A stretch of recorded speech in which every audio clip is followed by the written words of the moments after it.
Chairman P T I کی حکومت میں ان کے خلاف ریفرنس بھیجا گیا، خود صدر مملکت نے یہ ریفرنس بھیجا، آج وہی صدر مملکت نوٹیفیکیشن کر رہے ہیں کہ جسٹس قاضی فائز عیسیٰ صاحب کی تقرری کی جاتی ہے۔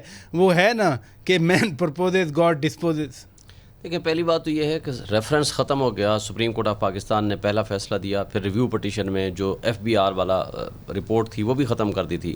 یہ رپورٹڈ ججمنٹ ہے، پہلا والا فیصلہ بھی رپورٹڈ ججمنٹ ہے، P L D 2021 supreme court page 1 ہے، اور اس کے بعد والا فیصلہ بھی۔ دیکھیں، بات یہ ہے کہ جب ریفرنسز ختم ہو گئے اس کے بعد سے تو یہ سینئر موسٹ جج، سینئر پیونی جج ہیں۔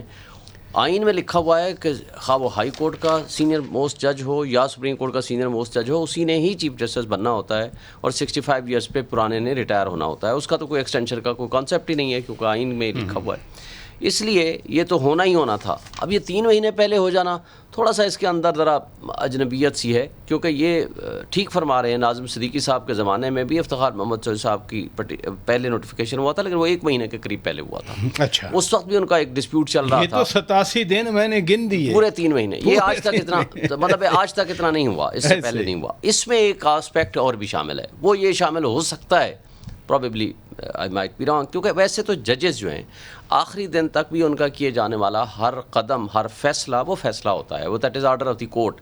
تو لہٰذا انٹل اینڈ انلیس کو اس کو سیٹسفائڈ کوئی کورٹ سینیٹر صاحب نیال ہاشمی صاحب کہہ رہے ہیں الوداعی ملاقاتیں کریں گے، چائے پیئیں گے جا کر، یا کسی بھی عدالت میں ایسا نہیں ہوتا۔ اچھا، سپریم کورٹ میں تو ایسا نہیں ہوتا۔ سپریم کورٹ کا جو چیف جسٹس ہے وہ آخری دن بھی 16 سپٹمبر 16 سپٹمبر تک ہی ول بی فلی فنکشنل، اور وہ ججمنٹس بھی دے سکتے ہیں، دیں گے، کیسز دیں گے، سنیں گے، اور تمام یہ ماضی میں ہوتا رہا ہے۔ بے شک 15 دن پہلے بھی آپ نوٹیفیکیشن کر دیں گے، یہ نہیں ہے کہ وہ کام کرنا چھوڑ دیتے ہیں۔ لاسٹ ڈے میں صرف یہ ہوتا ہے کہ آخری 2-3 دن جو ہوتے ہیں، چونکہ وہ ججمنٹ لمبی ججمنٹ نہیں لکھتی، ویسے برقرار رہتی ہے۔ جب آپ کے سکسیسر کی باقاعدہ نوٹیفیکیشن ہو جائے، آپ وہ فیصلے کر سکتے ہیں جو آپ اس نوٹیفیکیشن سے پہلے کرتے ہیں۔ بالکل کرتے ہیں۔ دیکھیں، جج آف ایک دن کا بھی جج ہوگا نا، اس کی بھی جوڈیشل پاورز وہی ہیں جو چیف جسٹس آف پاکستان کی ہوتی ہیں۔ جو چیف جسٹس آف پاکستان آخری دن تک رہتا ہے، وہ جج کوئی بھی جج ہو، اس کی پاورز، جوڈیشل پاورز وہی رہتی ہیں کہ جو کسی دن، بلکہ یہاں ایک بات آپ کو میں مینشن کرتا جاؤں، جو پی سی او ججز تھے ان کی بھی ججمنٹ، جب ان ججز کو فارغ کیا گیا تھا سندھ ہائی کورٹ کی ججمنٹ کے ذریعے، ان کی ججمنٹ کو بھی ریکٹیفائی کر دیا گیا، پروٹیکشن دی گئی کہ جو انہوں نے فیصلے کیے ہیں وہ پروٹیکٹڈ تصور ہوں گے، لہٰذا ان کو بھی سیٹسفائڈ نہیں کیا۔ انٹل اینڈ انلیس کے کسی کیس میں ریویو آیا تو وہ الگ بات ہے۔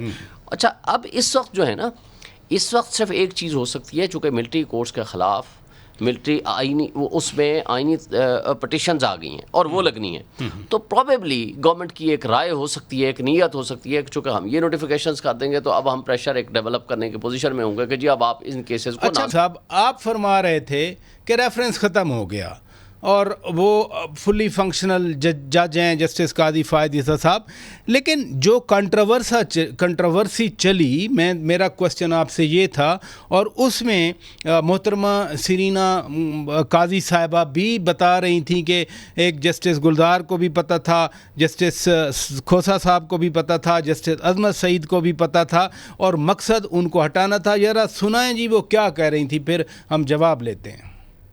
There was no substance in the reference, and Justice Khosa, Justice Gulzar and Justice Azmat knew this. But the object of the whole exercise was to remove my husband, not to act fairly.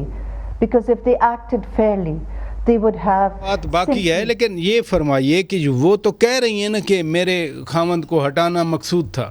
دیکھیں، بالکل وہ ٹھیک کہہ رہی ہیں۔ میں اس کے لیے 3 مثالیں آپ کو دیتا ہوں۔ سب سے پہلا آپ کو یاد ہوگا، میمو گیٹ کے اوپر انہوں نے اس کمیشن کی سربراہی کی تھی جس کمیشن کو افتخار محمد چودھری صاحب کے زمانے میں کمیشن بنا تھا، اس کی سربراہی کی تھی قاضی فائز عیسیٰ صاحب نے۔ کسی نے ریفرنس نہیں بھیجا تھا؟ میں آپ کو واضح کر دوں، اس کا تھوڑا سی بیک گراؤنڈ ہے، میں آپ کو بتا دوں۔ اس سے کون ناراض ہوا؟ Peoples party. اس کے بعد دوسرا کوئٹہ میں ہمارے کچھ 67 کے قریب وکلاء شہید ہوئے، اس کمیشن کی سربراہی بھی کی تھی قاضی فائز عیسیٰ صاحب نے۔ وہ ہم نے ریکویسٹ کی تھی کہ جناب ان کو کمیشن کا چیئرمین بنا دیں، وزیر جمالی صاحب نے ان کو اپوائنٹ کیا تھا۔ ٹھیک ہے، اس میں انہوں نے کچھ ایسی ریکمنڈیشنز دی تھیں کہ جس میں پی ایم ایل این کے اس وقت کے دوست ناراض ہوئے تھے، لیکن انہوں نے بھی ریفرنس نہیں بھیجا تھا۔ آگے آ رہا ہوں نا، ریفرنس تو چیئرمین پی ٹی آئی کی وزیر اعظم ہوتے ہوئے صدر مملکت ڈاکٹر عارف علوی صاحب نے بھیجا نا۔ سن تو لینا۔ اچھا، تیسرا پھر ایک اور واقعہ ہوا جو کہ سپریم کورٹ کی یہ بھی رپورٹڈ ججمنٹ ہے.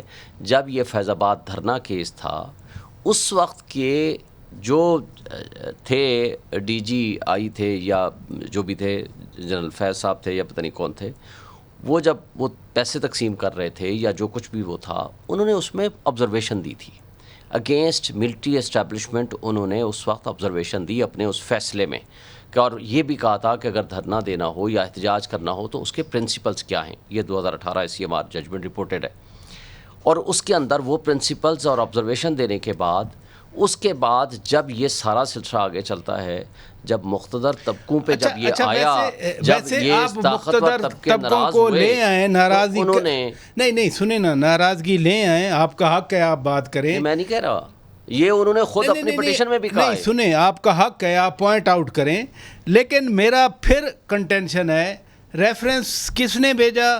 چیئرمین پی ٹی آئی جب وزیر اعظم تھے. ریفرنس آگے کس نے بھیجا؟ جب صدر مملکت ڈاکٹر عارف علوی صاحب نے, وہ آج بھی صدر مملکت ہیں. تو جو سرینا صاحبہ فرما رہی ہیں کہ ریموو کرنا تھا, پھر ان کو ریموو کرنا تھا, اللہ تعالیٰ نے ان کو بچا لیا, وہ آج چیف جسٹس. اچھی بات ہے, ہم تو اس وقت بھی قاضی فائز صاحب کے ساتھ کھڑے تھے. اچھا, امان اللہ کندرانی صاحب ہمارے اس وقت پریزیڈنٹ تھے سپریم کورٹ بار ایسوسیشن کے. حامد خان صاحب ہمارے پروفیشنل گروپ کے سربراہ ہیں, وہ قاضی صاحب کے وکیل تھے. منیر ملک صاحب وکیل تھے, اور اس کے ساتھ ساتھ رشید رضوی صاحب جو ہمارے گروپ کے سابق صدور ہیں سپریم کورٹ بار کے, وہ وکیل تھے.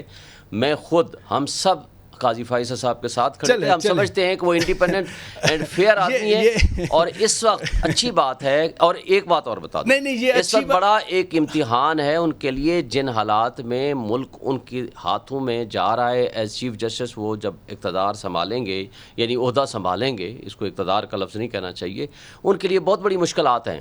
آج جو آئین اور قانون کی پاسداری کا سوال ہے, ان کے لیے بہت بڑا امتحان ہوگا. میں اس پہ آ رہا ہوں, لیکن اچھی بات ہے آپ نے کہا کہ آپ ان کے ساتھ کھڑے ہیں. بالکل, حالانکہ اس وقت بھی کھڑے تھے اور آج بھی ہیں. نہیں, لیکن پی ٹی آئی تو اس وقت ایک باقاعدہ کیمپین کر رہی تھی, صبح سے شام کر رہی تھی. جو کرنے والے تھے وہ بھی آپ کو پتہ ہے, جو کرانے والے تھے وہ بھی آپ کو پتہ ہے. پھر ابھی تو ہر چیز ادھر ڈالنا, ہر چیز ادھر ڈالنا, ان کی اپنی پٹیشن, ان کے وکلاء کی آرگومنٹ سن لیں. یہ ہے کہ ہر چیز ادھر ڈالنا, جو اقتدار کے مدے, جو جھنڈوں والی گاڑیوں میں بیٹھتے تھے, پتہ نہیں ہم کیا سوچتے ہیں. بہرحال